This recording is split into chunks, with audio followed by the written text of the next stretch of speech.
समय की बात है। एक घना और समृद्ध जंगल था जहाँ तरह तरह के जानवर रहते थे। जंगल में शांति थी और सभी जानवर आपस में अच्छे दोस्त थे। सभी जानवर, चाहे वो बड़े हों या छोटे, हर दिन अपने अपने काम में व्यस्त रहते थे। शेर जंगल का राजा था, हाथी सबसे समझदार और शांत था, बाघ तेज और ताकतवर था, गीदड़ चालाक था, बंदर शरारती थे और खरगोश छोटे, तेज और खुशमिजाज थे।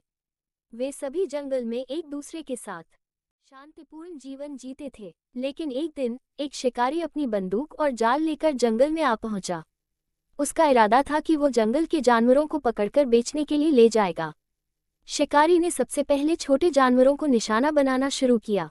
वो बिन बताए जाल बिछा देता और चुपके से शिकारी जानवरों को पकड़ लेता। शिकारी सबसे पहले छोटे जानवरों को आया, लेकिन जब धीरे धीरे कई जानवर गायब होने लगे तो सभी परेशान हो गए।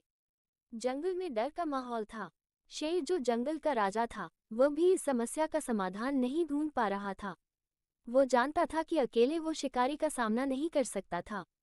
फिर जंगल के सबसे समझदार और शांत हाथी ने एक दिन सबको एकत्रित किया। हाथी का नाम था गजराज और उसे सभी जानवरों का आदर्श माना जाता था। गजराज ने कहा, वो बहुत ताकतवर था, लेकिन वो हमेशा अपनी शक्ति का इस्तेमाल नहीं करता था। गजराज ने सिंहराज से कहा, तुम्हें अपनी आवाज और ताकत का इस्तेमाल करना होगा। तुम शिकारी को डराओ ताकि वो हमसे लड़ने की सोच भी न सके। सिंहराज ने अपनी पूरी ताकत से गर्जना की, जो जंगल के कोने कोने में गूंज उठी। शिकारी डर के मारे कांपने लगा, लेकिन वो समझ नहीं पाया कि वो कहाँ से घेर लिया गया था। वहीं बाघ, जो तेज और चालाक था, अपनी गति का इस्तेमाल करने के लिए तैयार था। वो जंगल के सबसे तेज जानवरों में से एक था। गजराज ने कहा, तुम्हारा काम होगा शिकारी को घेरकर उसे भ्रमित करना।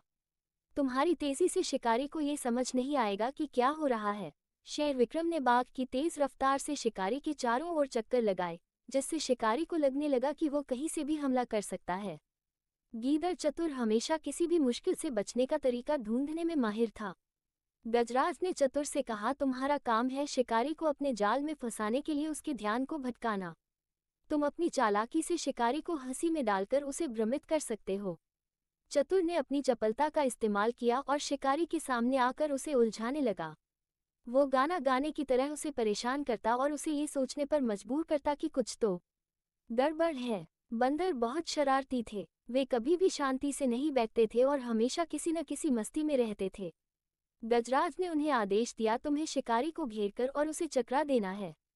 तुम जरा भी रुकने मत देना। बंदरों ने उछल कूद शुरू कर दी और शिकारी के चारों ओर चक्कर लगाने लगे।